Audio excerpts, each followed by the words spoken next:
बच्चों लोग इस क्वेश्चन बोला है कि CN माइनस से स्ट्रॉन्ग लिगेंड क्यों होता है। ध्यान देंगे, ड्यूरिंग कॉम्प्लेक्स फॉर्मेशन प्रोसेस में होता है क्या कि मेटल को लिगेंड डेंसिटी देता है, यानी मेटल के ऑर्बिटल्स में लिगेंड डेंसिटी सप्लाई करता है। और बाय डिफ़ॉल्ट मेटल का नेचर क्या होता है, तो बाय डिफ़ॉल्ट मेटल जो होता है, मेटल होता है इलेक्ट्रोपॉजिटिव, यानी मेटल इलेक्ट्रॉन लूज करना चाहता है। But during complex formation metal को कंपेल हम करते हैं इलेक्ट्रॉन लेने के लिए, तो इस प्रोसेस में मेटल बिकम अनस्टेबल।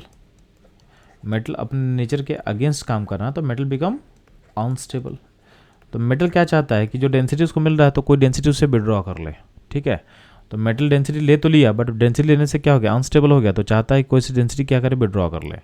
तो कुछ कुछ लिगेंड जो होता है उसके पास वैकेंट ऑर्बिटल खाली होता है, जैसे कार्बन मोनोऑक्साइड हो गया, CN हो गया, इनमें क्या होता है, इनके पास वैकेंट ऑर्बिटल खाली होता है। तो मान लेते हैं कि ये सब लिगेंड क्या करते हैं कि अगर ये डेंसिटी दे भी रहा है मेटल को, तो मेटल से डेंसिटी वापस एक्सेप्ट कर सकता है। कैसे करेगा, तो यहाँ पे ऑर्बिटल खाली है, वैकेंट ऑर्बिटल खाली है, तो एक सिग्मा क्लाउड से डेंसिटी दिया, और बैकवर्ड क्या होता है, बैक बॉन्डिंग करके मेटल के डी से ये डेंसिटी को क्या करता है, बैकवर्ड एक्सेप्ट करता है।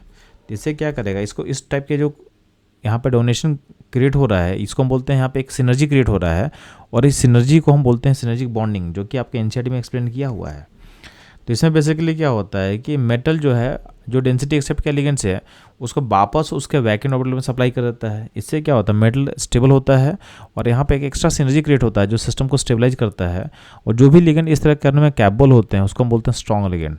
तो CN स्ट्रॉन्ग फील्ड लिगेंड इसलिए है क्योंकि it can accept electron from the metal species, यानी ऑप्शन C क्या होगा, करेक्ट होगा।